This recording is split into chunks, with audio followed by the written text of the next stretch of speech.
Atreverse a soñar, aprender a creer, sonreír, intentarlo y perder. Atreverse a reír, aprender a llorar, sonreír al partir, sonreír al llegar. Atreverse a saltar a pesar de... Hola, ¿qué tal? ¿Cómo están? Sean todos bienvenidos a un programa en el que hacemos un repaso a algunos temas de actualidad y en primer lugar les voy a presentar a mis compañeros de mesa y empezamos por la novedad hoy en este espacio. Él es Jorge Vilches, es politólogo, es profesor en la Universidad Complutense de Madrid, también colaborador en muchos medios de comunicación, tanto escritos como hablados. Jorge, gracias por acompañarnos. Muchas gracias a vosotros, es un placer estar aquí. Y medios que citamos, por supuesto, como La Razón, Voz Populi, de Objectif, dicen Objetivo. De Objectif, sí, de Objectif. Y por supuesto en Herrera, en COPE, nos gusta decir dónde está la gente, dónde se puede escuchar y dónde ver, porque es como una mala costumbre, creo que estamos adquiriendo los medios de comunicación, que dicen, uno de la competencia, dice, hombre, ya me gustaría a mí ser competencia de Herrera, ¿no? Pero no, cada uno tenemos nuestro espacio.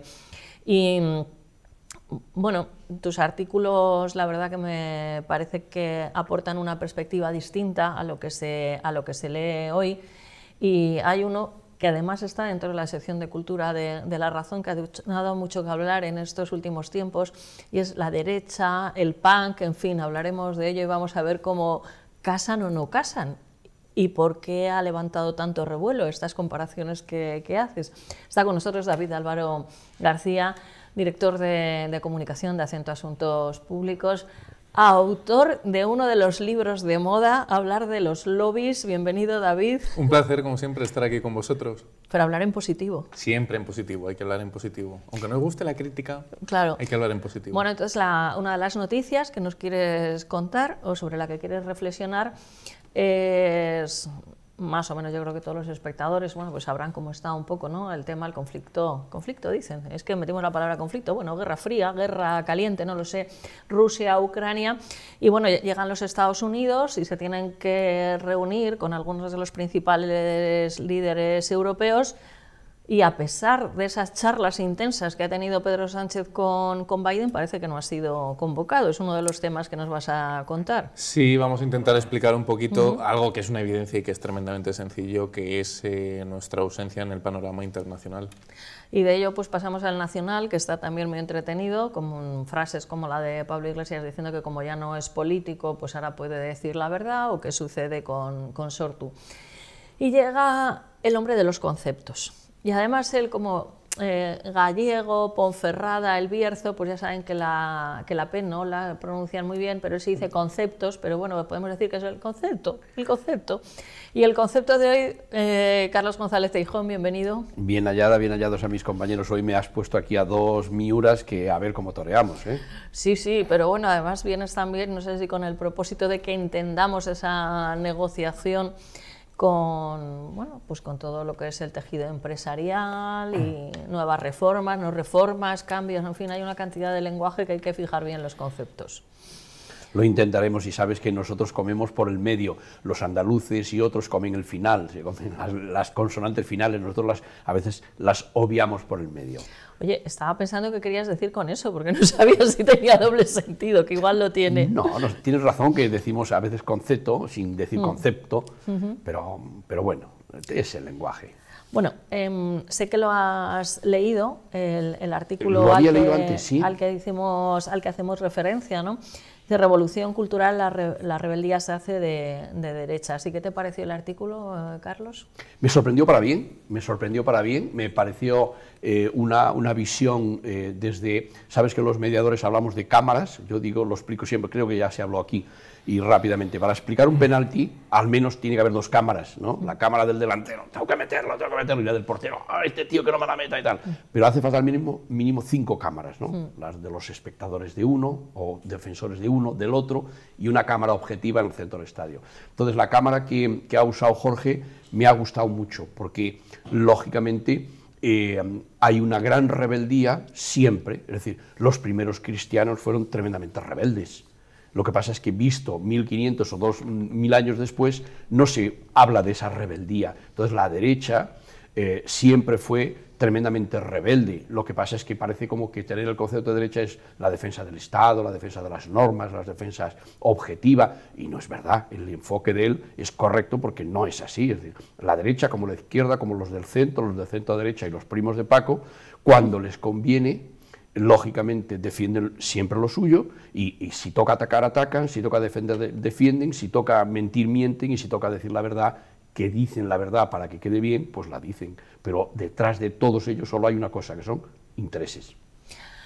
Jorge, ahí lo ha dejado Carlos, el artículo Revolución Cultural, la rebeldía se hace de derechas, publicado en La Razón.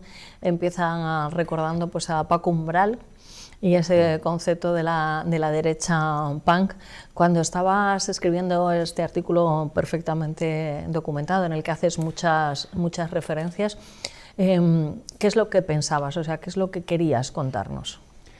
Lo que fundamentalmente yo quería contar era esa respuesta y ese espíritu de contradicción y de crítica que existe ante el mainstream y la verdad oficial que ha puesto en marcha lo que se hace llamar progresismo, en el cual parece ser que tenemos que ir comulgando todos.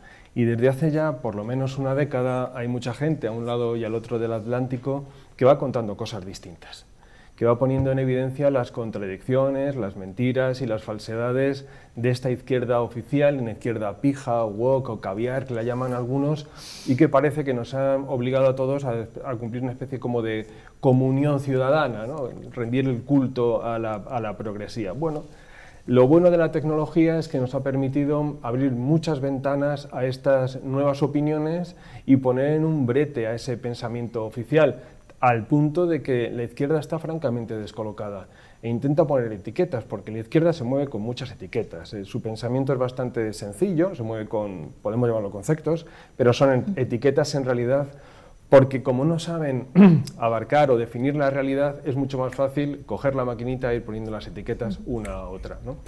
Y de eso va fundamentalmente el artículo, va recopilando quiénes están ahora mismo protestando a un lado y al otro del Atlántico, quiénes están haciendo que se desencaje la izquierda y cuáles son sus ideas.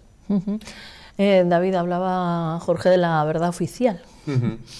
Bueno, a mí me parece que el artículo de Jorge lo que tiene es dos grandes cualidades. Una es que, en mi opinión, es contracultural, porque dice cosas que no están en la agenda mediática o que no escuchamos en las conversaciones oficialistas, por así decirlo, o en los debates generalistas. Y luego tiene un toque provocador que yo creo que cualquier lector lo que le gusta es leer algo que le provoque y que le impulse a mover sentimientos y sensaciones. Yo creo que ahí es fundamental también el otro papel, ¿no? Cuando uno escribe, no solo es importante el escritor, sino el lector. Y yo creo que la clave está en que un artículo como el que publica Jorge trascienda las fronteras de lo ideológico y sea leído por cualquiera con independencia de su afinidad ideológica. Porque es cierto que después del 45, cuando el mundo de manera globalizada cambia, se ha dado una especie de hegemonía discursiva a nivel dialéctica, hegemónica, por parte de, como él bien apuntaba, un sector poblacional o social que lo que intenta es colectivizar. Todos somos colectivos, bien por medio de etiquetas o bien por medio de prejuicios morales, que debemos de seguir la senda adecuada de lo que impone determinada gente, a la cual, curiosamente, no le hemos dotado de ningún poder ni político, ni económico, ni social. Entonces, claro, llega un punto en el que toda esa imposición, pues en momentos de la historia puede parecer curiosa, anecdótica o intrascendente, hasta que se convierte en una caricatura de sí mismo. ¿Qué es lo que se le está pasando a ese colectivismo social impositivo en el que cada vez hay más ciudadanos que no tienen ni idea de política, que no saben si son de izquierdas, de derechas, de centro, de encima o de abajo, pero que dicen, oiga, es que yo no puedo decir lo que pienso, porque si digo lo que pienso voy a ser censurado socialmente. Y esto, cualquiera que nos esté escuchando en su casa tendrá ejemplos y habrá tenido amigos, conocidos o compañeros que alguna vez en su vida se han callado su opinión por miedo a ser censurados. Hombre, dentro de un parámetro de legalidad, de sentido común y de criterio lógico, pues hombre, yo creo que es sano discrepar. Y sobre todo que no podemos censurar determinadas opiniones o criterios porque nos parezca que atentan contra la globalidad o contra la adecuación o la corrección política. Y esto deriva en otra cuestión que a mí me preocupa muchísimo, que es el buenismo político. Llevamos muchos años a nivel global con un buenismo político que contamina todo. Hay casos anecdóticos que nos pueden parecer, bueno, es la excepción, pero es que esa excepción cada vez es más habitual. Hemos visto como en Canadá se queman ejemplares de Asterix Obelix, se queman ejemplares de Tintín porque son ofensivos. Hemos visto como en unas universidades tremendamente prestigiosas de Estados Unidos se descuelga cuadros porque contienen desnudos, cuadros pintados hace siglos, y estamos asistiendo a auténticas tropelías en las que no se premia la calidad, sino que se premia el autoritarismo moral. Y con esto termino, uno de los filósofos más potentes del campo de las ideologías, del pensamiento conservador, como es Jordan Peterson, se ha tenido que ir de la Universidad de Toronto hace pocas semanas, cansado, hastiado de que la propia institución a uno de los filósofos más eminentes que tenemos en estos momentos se le censure y se le imponga un modelo de pensar. Entonces yo creo que artículos como este son imprescindibles. Fíjate, yo voy a poner dos ejemplos de la vida cotidiana para que la gente lo entienda. Hace poco hemos tenido la polémica de las macrogranjas y nos encontramos con una izquierda que está muy preocupada por los derechos de las vacas, de los cerdos o el espacio vital de las gallinas, pero que calla como puertas cuando se refieren a los derechos humanos de cubanos, de venezolanos, de norcoreanos, de ucranianos. Es decir, es esa doble moral. ¿Por qué? Porque a ellos les sirve para la ingeniería social. Ellos lo que quieren es acabar con unas costumbres, unas tradiciones, unas maneras de vivir e imponer otras. ¿Qué hay detrás de eso? Una moral. Porque la moral es la que da lugar, la que da cuerpo a la legislación. Nos reímos muchas veces de cosas que en el pasado pues parecían absolutos chistes, pero lo que hace la izquierda es que las introduce en el debate, de manera que en la psicología eso se llama habituación, es decir, nos habituamos a ese tipo de ideas, a ese tipo de debate, y nos convencen de que eso es lo urgente y lo necesario. Cuando se convierte en lo urgente y lo necesario para todos, es cuando pasa a ser legislación. Hace poco, además, hoy me permite la propaganda. Por favor. He publicado hoy en The Objective. Por favor, además que estamos encantados, Jorge, porque creo que es que si somos periodistas o estamos en los medios de comunicación, informamos, no se puede informar sin dar datos o solo dar los datos malos. Entonces, lo puedes decir, ¿y cómo se puede leer y dónde encontrarlo? Bueno, estaremos pues, encantados. En uno de los periódicos los que escribo, que es The Objective, un periódico muy joven, en el que, bueno, estamos ahí en una serie de columnistas con las ideas muy claras. En The Objective, he publicado hoy mismo un artículo titulado «Tener hijos es de fachas». ¿Por qué? No es que lo diga yo, es que lo está diciendo esta izquierda woke. Porque ellos consideran que cada persona deja una huella de carbono en la madre naturaleza, porque la madre naturaleza es femenina. ¿Por qué es femenina? Porque es la economía patriarcal la que contamina el mundo. Con lo cual hay que darle una perspectiva de género a todo. Esto nos puede parecer un chiste, pero ya se ha convertido en movimientos sociales en Estados Unidos, donde hay varias asociaciones, donde hay pensadores, hay escritores, que hablan, por ejemplo, de la huelga de partos. Es decir, tener esa libertad sexual, porque la libertad sexual es muy importante para ir laminando lo que son las costumbres y las tradiciones, sobre todo las familiares, pero procurar no tener hijos, porque es una responsabilidad sobre el planeta. Esto nos puede parecer ahora más o menos un chiste, pero el legislar sobre la maternidad o la paternidad, posibilidad como derecho, para el futuro lo tendremos. Y otro ejemplo que quería poner... que pongo un paréntesis y me suena totalmente a la China comunista. A la China comunista. Es así, y no funcionó, y es el país más contaminante del planeta. Exacto. Bueno, viniendo hacia este estudio, he visto un cartel que anunciaba monólogos de la vagina. Ah, sí. Claro, tú ves monólogos de la vagina y dices, anda, qué gracioso, qué moderno, qué contemporáneo, qué chispa. Cambiémoslo, llamémoslos, con perdón, monólogos del escroto. Sí. Diríamos, qué casposo, qué antiguo, qué facha, qué fuera de lugar. Es muy probable que los monólogos de la vagina tengan una subvención pública. ¿Por qué? Porque esa contracultura se ha convertido en oficial. ¿Por qué? Porque se ha convertido en política y en legislación. Y hay una simbiosis perfecta entre estos partidos de la izquierda y esta denominada contracultura, de manera que van creando una mentalidad que nos empuja a todos hacia lo que ellos llaman progreso. Y acabáramos comiendo, como se dice en la novela de 1984 de Orwell, algo que sabe a carne, que parece carne, pero no es carne. Por cierto, lo de la universidad que decías antes, con la novela de 1984 de Orwell se ha llegado a la paradoja perfecta. A la paradoja perfecta. ¿Por qué? Una universidad del Reino Unido ha publicado una nota en la que advierte a sus alumnos que la novela contiene material sensible para ciertas lecturas. Ojo, hablamos de la universidad. Es decir, es el ejemplo perfecto de cómo la libertad de expresión, sobre todo la crítica a lo que es un totalitarismo, nos puede llegar a molestar. Porque puede involucrar determinadas formas de pensar o de actuar. Yo creo que había que responder eso. Antes perdona porque hay muchas cosas y ahora te paso la palabra, pero claro, has citado Cuba y aparte de que me llega por mi sangre cubana, en este momento hay niños encarcelados que son presos políticos en Cuba, hay muchísimos artistas que lo único que han pedido es libertad. Están en huelga de hambre, muchos, de hambre y de líquido. Yo creo que alguno morirá desgraciadamente en estos días y efectivamente no solamente se mira para otro lado, Jorge, sino que se está negociando con ese Partido Comunista por parte del Gobierno de España. Son 63 años pisoteando los derechos de los cubanos. Y como hablabas de comida, dice, llegaremos a comer algo, ¿no?, que parece carne y no es carne. Bueno, pues en Cuba el puerco, el cerdo, es pues muy popular y desde luego pues para Navidad o en cualquier otro momento, pero especialmente en Navidad, pues asar uno, compartirlo con la familia es fundamental.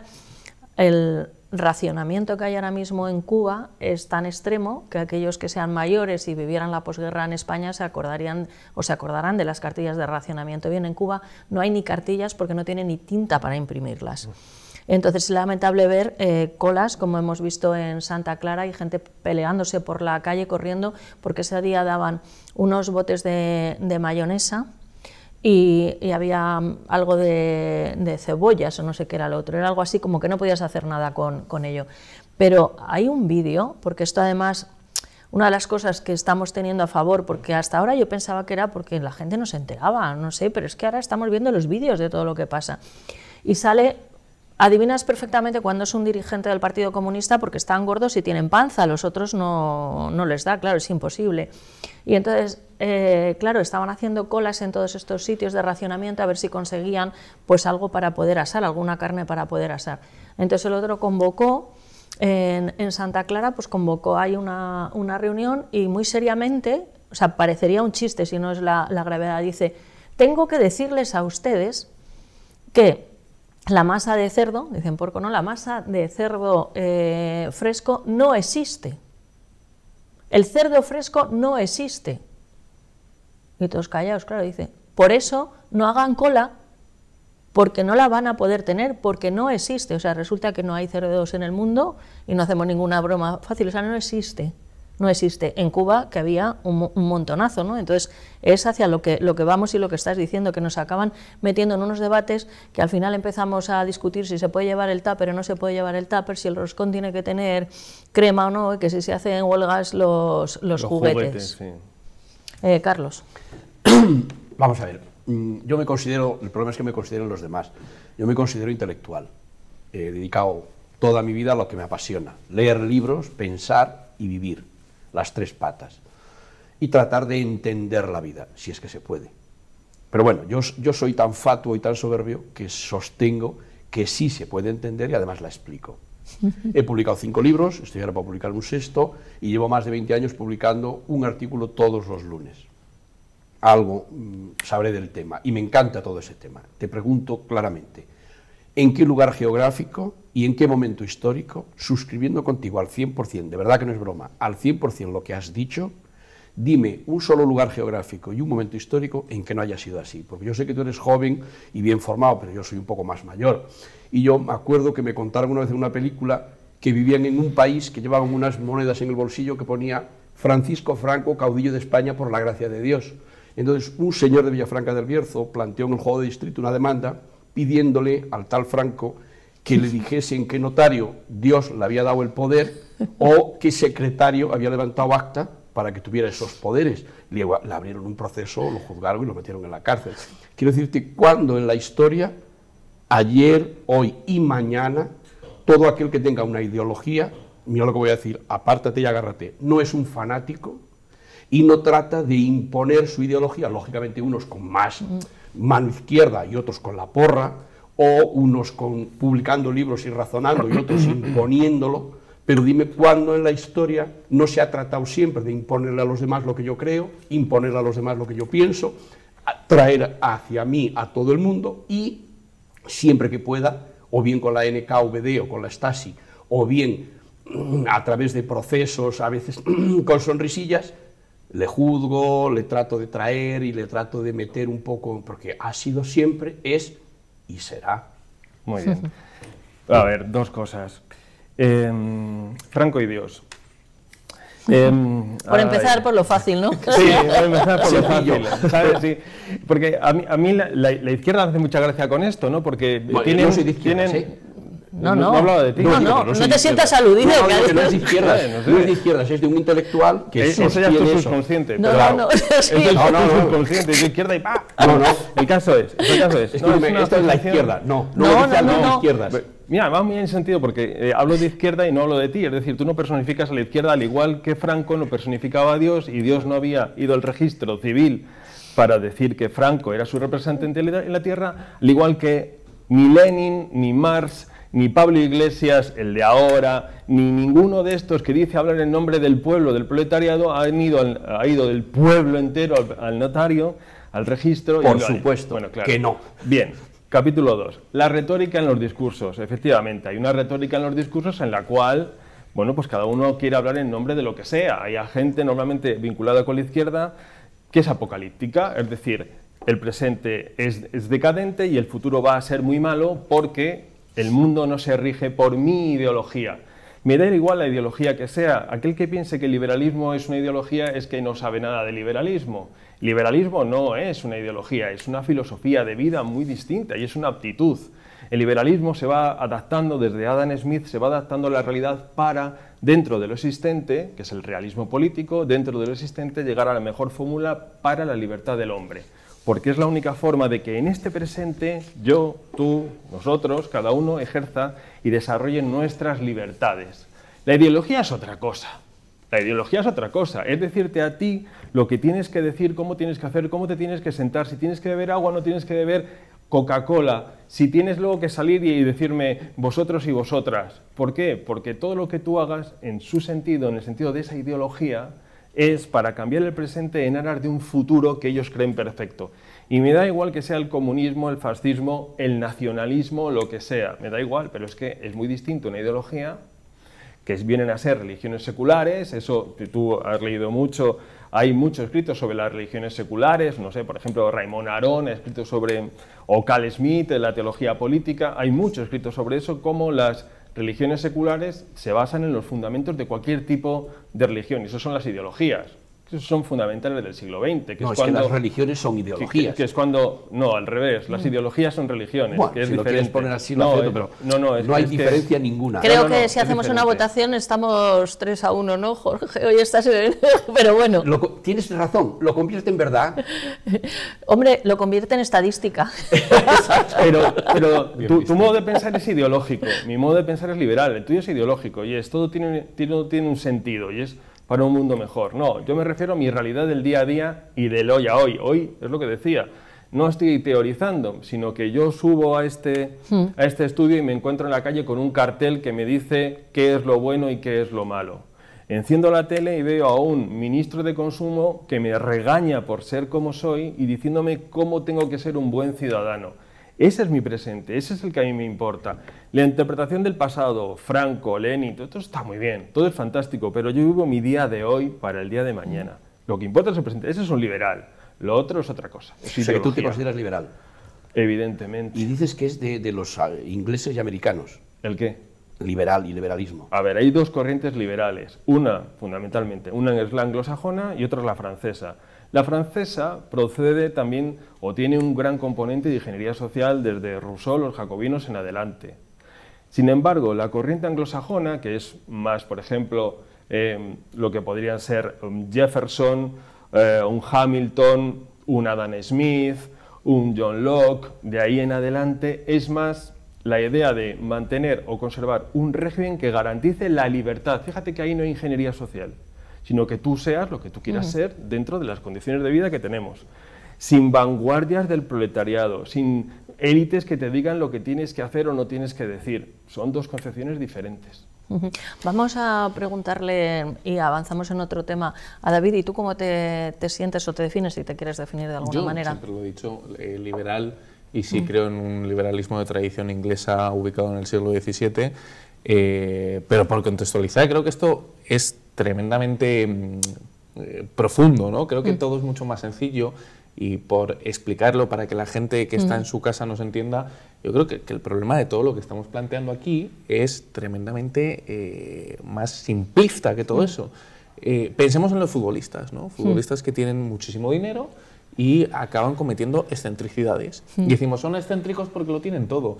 Pues es que es lo que está planteando Jorge en su artículo, de una serie de colectivos o de sociedades que lo tienen todo y que van a la excentricidad de no hablemos de vosotros o de vosotras, hablemos de vosotres. Es estupendo, a mí me parece bien. En la libertad de cada uno pueden hacer lo que quieran, siempre que no ofenda a los demás, pero creo que es una cuestión de excentricidad.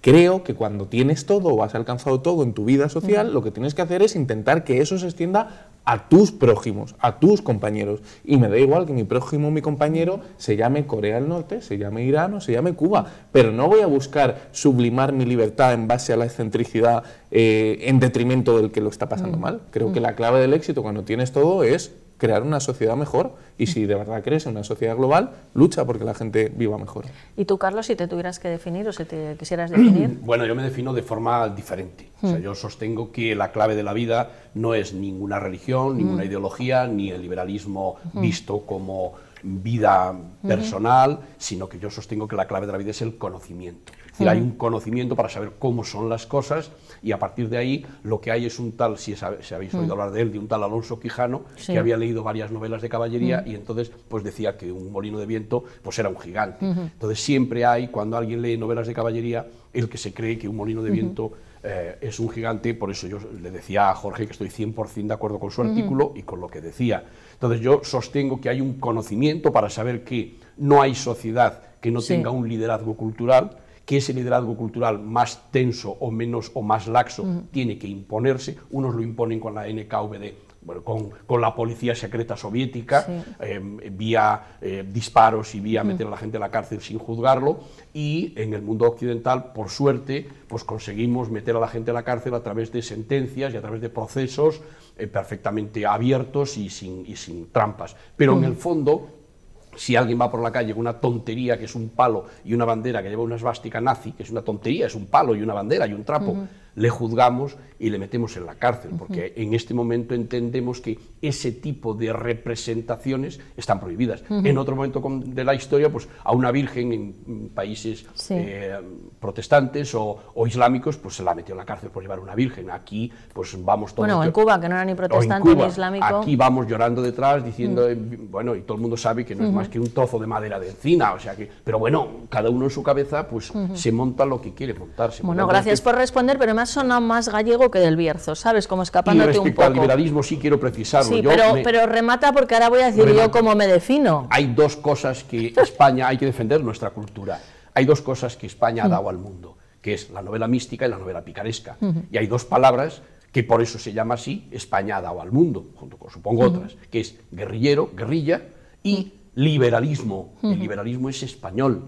¿Qué significa liberalismo? Significa que, habiendo una corriente religiosa tensa, dura, ortodoxa, el liberalismo es, bueno, sí, pero no. Diciendo un poco resumido, muy bien lo ha expresado Jorge, es decir, bueno, tú vive un poco tu vida, vive en tu casa, pero no puedes imponer esos criterios religiosos absurdos, porque mira, Paquita quiere mucho a Antonio y no están casados, y se quiere mucho. Uy, bueno, vamos a dejar los de los casados y no los casados, que ahora también hay mucha moralidad al respecto. Ahora se está volviendo pero mira, bueno, depende cómo y con quién. Has hablado de eso. Para mí español me parece más el jamón, y yo, por definirme, pues diría que soy del equipo o el team, por decirlo mejor, Pelayo. de Pelayo, del norte de Asturias, y ahí comienza todo, y lo demás ya hablaremos en qué bando nos ponemos, pero ahí está la esencia. Así que a subir a Covadonga, a los lagos, aire puro, y a refrescar la mente y el cuerpo. Yo soy del team Pelayo. ¿Y qué te parece bien?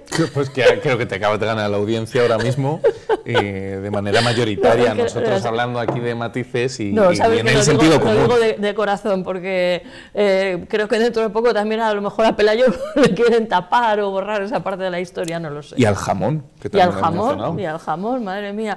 David, lo hemos comentado la semana pasada, lo de Rusia está muy preocupante, sí. Ucrania...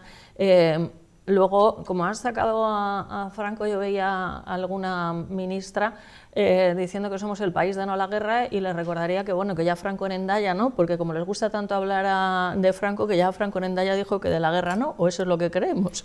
¿Y qué pasa? Que entonces Biden se va a reunir con principales líderes europeos y Pedro Sánchez no está en la agenda. Pues mira, esto podríamos tomarlo incluso a broma, como una caricatura, como algo humorístico, porque es cierto que además, pobre presidente del gobierno, hay que decir que no le salen muy bien las cosas últimamente.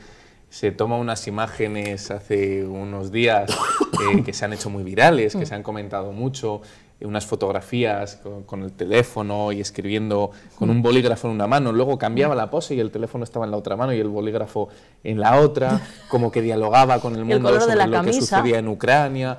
Oye, y 24 horas después que la Casa Blanca, el presidente de Estados Unidos, Joe Biden, convoca a los principales líderes europeos para ver y unificar una respuesta coordinada con lo que está sucediendo en Ucrania, y ahí que no está Pedro Sánchez ni el gobierno de España. Insisto que lo podíamos tomar como una broma. El problema de todo eso es que la cuestión no es para tomar la broma.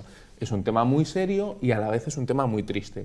Es un tema serio y triste por lo que implica en Ucrania, y es un tema serio y triste para lo que implica en España. Porque España ha sido, después del 45, después de la salida de la dictadura de este país, en el inicio de la democracia, pues una nación que poco a poco fue escalando en la esfera internacional hasta que llegamos a un momento donde el concepto de multilateralismo era España junto a las naciones predominantes del mundo, ¿no? Ahí veíamos la foto de presidentes del gobierno de España, con presidente de Estados Unidos, con el primer ministro inglés, con el canciller alemán.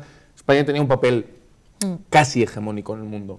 Y por lo menos un poder de influencia, ¿no? Sí. Como ese país, además, pasarela con América Latina, con conciencia globalizadora. Sin embargo, en los últimos 10, 15, 20 años se ha ido diluyendo ese poder en la esfera internacional hasta el punto en el que nos encontramos hoy en día, en el que no es que piensen en España como una potencia menor o como un país intrascendente, es que no piensan en España. Es que es peor aún, porque yo cuando, oye, pienso en un amigo y digo, bueno, pues, ¿te cae bien o te cae mal? Bueno, pues, sin más. Pero es que cuando ni tan siquiera pienso en mi amigo, porque pienso primero en 17 más, pues es que eso es tremendamente triste. Y eso es una posición basada en una política internacional fundamentada y asentada en ese falso buenismo del que hablábamos anteriormente, de no, bueno, aquí hay que ver, hay que coordinar, consenso, diálogo, hay que tomar decisiones. Y en la vida hay que tomar decisiones, hay que actuar, sobre todo cuando eres un dirigente público, porque los ciudadanos elegimos a nuestros gobernantes para que tomen decisiones, y eso es la esencia de una democracia como la que tenemos en España.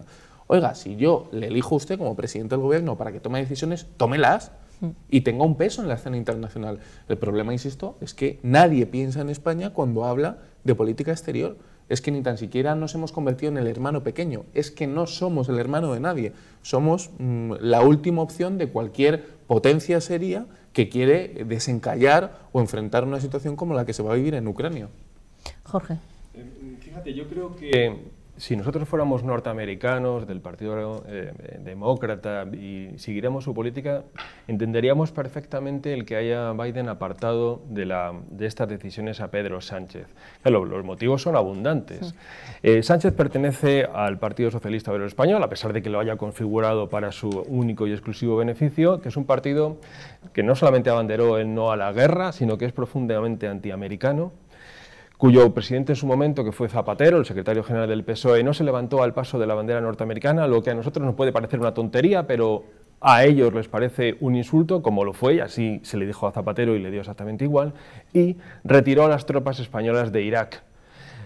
Lo importante de todo esto es que Biden estaba en aquella comisión, en la guerra de Irak, y fue Biden el que pidió al gobierno español que no retirase las tropas. Por lo tanto, ¿qué va a pensar Biden del PSOE de Sánchez? Que no es de fiar. Luego Sánchez como persona, claro, tampoco es de fiar, porque dices, ¿Sánchez tiene experiencia internacional? Sí, estuvo en el año 1995 con el alto comisionado de la ONU en Bosnia, nada más y nada menos que durante un año para negociar las condiciones de paz con aquellos criminales de guerra que eran criminales de guerra, en el que había desplegados unos 1.300 soldados españoles. No aprendió nada de la importancia del papel del ejército y de las amenazas para llegar a acuerdos de paz. Pues parece ser que no aprendió nada. Y claro, y otro episodio, cuando Pedro Sánchez intentaba ser una persona relevante en la escena política española, en una entrevista en El Mundo, él, pues una de estas gracias, dijo, aquí lo que sobra en España es el Ministerio de Defensa. Ojo, hay que ser muy irresponsable para decir, intentar ser el gobernante de un país de la OTAN y de la Unión Europea y decir, no, en este país sobra el Ministerio de Defensa. Ser o muy irresponsable o un insensato. Luego, además, claro, tienes el problema de que Sánchez ha metido en su gobierno a comunistas que tienen como aliados y como ejemplos mundiales a Cuba y a Venezuela, y además no de una forma íntima, sino que lo dicen públicamente, no solamente Yolanda Díaz, sino la eminencia de Alberto Garzón y todos los que están detrás. Oye, que Enrique Santiago fue el negociante de las FARC en Colombia, que eso es grave, que no es cualquier cosa, claro. Es decir, no es una persona de fiar. ¿Es prescindible en la escena internacional? Sí. ¿Por qué? Porque va a hacer exactamente lo que la OTAN le diga. ¿Para qué narices le vas a meter en un comité ultra secreto que va a decidir qué se hace allí junto a Francia, el Reino Unido e Italia? Nada, sobra. Y eso tiene que asumirlo. O cambia su actitud y es decididamente proatlantista y prodemócrata y por tanto se despide de los comunistas, o seguirá en esta tónica, que es lo lógico. Me parece muy interesante esta perspectiva, Jorge, porque la verdad que no lo había reflexionado así, pero claro, son unos secretos al más alto nivel y también no solamente, es decir, pues España pinta lo que pinta, no nos fiamos de vosotros, pero no nos fiamos hasta el punto de que van a manejar unas personas que quieren todo lo contrario. Es decir, o sea, que lo van a filtrar, por decirlo así, al enemigo. Entonces, claro, no se nos puede convocar. Nos puede convocar. Ayer Pablo Iglesias deslizó que tenía información privilegiada del CIS y se puso a comentar en la red esta de Telegram los resultados del CIS que todavía no se habían hecho públicos. Es decir, ¿cómo te puedes fiar de un partido, en este caso Unidas Podemos, que obtiene información privilegiada cuando estás negociando con un enemigo como es Rusia? De ninguna manera. Qué barbaridad, qué fuerte. No quiero pasar por alto hablar de los empresarios. Otro día, no pasa nada porque ese tema es muy interesante. O sea, que doy a tu elección si quieres hablar al respecto. ¿O sí, no, al respecto. Cuando empezaste tú hablaste de este conflicto, no sé qué. Bueno, a mí me apetece decirle a las personas que nos están viendo que para los mediadores está muy mal usado el concepto conflicto, por la prensa, escrito y tal. Conflicto es todo en la vida. Hay conflicto entre padres e hijos. Tú tienes hijos y sabes que hay conflicto. No, bueno, no es mi caso, pero yo me puedo imaginar. Me han hablado de ello, sí.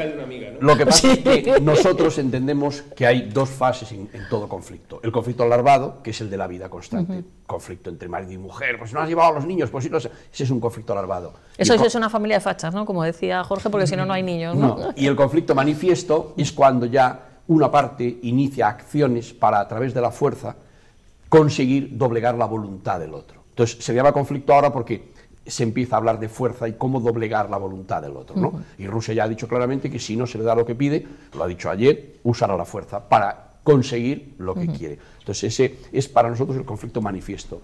Entonces, respecto a este tema, a mí lo que me encanta es que esté Jorge, de verdad, porque veo que pone en su presentación historiador, y entonces a mí me gusta decir siempre que para hablar de un árbol, pues tenemos que ver las raíces que tiene, el tronco, cómo fue alimentado, cómo fue regado, qué clima hay. España lleva fuera del mundo exactamente desde el siglo XVI. España toma la decisión, por ser el primer imperio del mundo en ese momento, de que todos luchen contra ella. La leyenda negra, el nacimiento de Holanda, que nace contra España, etcétera, etcétera, etcétera, y el Tratado de Utrecht. Entonces España lleva fuera del mundo civilizado desde entonces, porque aquí hemos optado por la contrarreforma. Y yo me acuerdo que en el año 68 había un cartel que decía, si ellos tienen uno, nosotros tenemos dos. Y en el año 68, lógicamente, iba Pablo Iglesias en la pancarta, y Ione Belarre, y no sé, estaría Yolanda también, no sé, me parece más joven, ¿no? Y era, si ellos tienen uno, nosotros tenemos dos. Entonces, España lleva fuera de todo lo que se cuece en el mundo, porque ni participó en la Primera Guerra Mundial, ni participó en la Segunda Guerra Mundial, ni participó en todos los conflictos liberadores, modernizadores, aplastadores, ¿ves? Ya son calificativos demoníacos que podamos usar. Aquí no hubo avances, excepto cuando ya, como dijo la santa, que Dios la tenga en la gloria, Santa Teresa, que dijo que este es el país de los frutos tardíos. Entonces, excepto cuando 15, 20 o 30 años después no nos queda más remedio, hombre, si en toda Europa tienen huelgas, pues aquí también tendremos huelgas. Si en toda Europa hay feminismo, bueno, también aquí tendremos que tener feminismo. Si ya en toda Europa no se cuelga a los homosexuales, hombre, tendremos que aquí tampoco colgar a los homosexuales. No sé si está bien o mal, pero quiero decir que vamos siempre a remolque. Vas mal. Entonces, es normal que no estemos en la cúspide del mundo, es normal que no estemos ahí, porque no lo ha estado nadie, excepto Portugal y alguien que puso los pies Carlos, estás encima de la provocando mesa. mucho porque has hecho una visión tan reducida de España cuando hemos estado en tantas cosas. Adelante, Jorge. Es una visión, perdóname por el concepto, muy arcaica de las relaciones internacionales. Es decir, uno está en las relaciones internacionales si hay guerra. Es decir, si lo piensas, ¿con quién ha estado China en guerra desde la mediados del siglo XX en adelante? Sin embargo, China controla gran parte del mundo.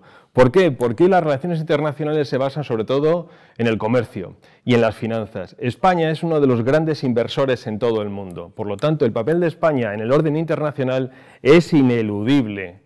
Otra cosa es que se cometan tonterías en la cuestión de defensa, y por eso decía que Sánchez fue un irresponsable o un iletrado al decir que sobraba el Ministerio de Defensa. Si uno, y ahora van a hacer, se cumplen ahora los 40 años de pertenencia de España a la OTAN, que yo creo que eso es un paso importantísimo. No nos dejemos cegar por el siglo XV, el siglo XVI. No. Las relaciones internacionales ahora, el secretario general fue con la pancarta de OTAN no bases fuera. Y luego dijo, sí, que nos quedamos. ¿Por qué? Porque el racionalismo al final acaba cuajando en la izquierda, tarde o temprano. De hecho, Felipe González ahora es para la izquierda un facha. A lo mejor es que tiene hijos, claro, puede ser, ¿no? Tiene 3, ¿no? Claro, las relaciones internacionales son otras. Entonces, España ahora es una de las grandes, la cuarta potencia económica europea, por tanto sí que pinta algo en el mundo. Lo que no se puede tener es un presupuesto de defensa de risa y despreciar al ejército y a los militares, cosa que en la realidad no sucede.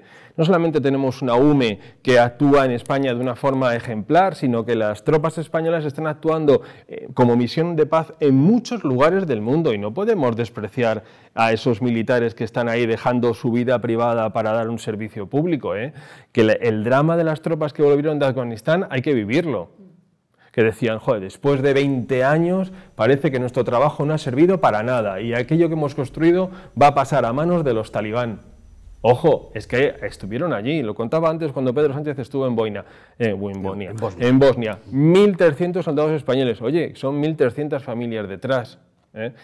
Por eso decía, las relaciones internacionales son muy distintas. Y en ese sentido, Sánchez hará lo que le digan porque tenemos a Marruecos detrás. Marruecos es un socio preferente de Estados Unidos.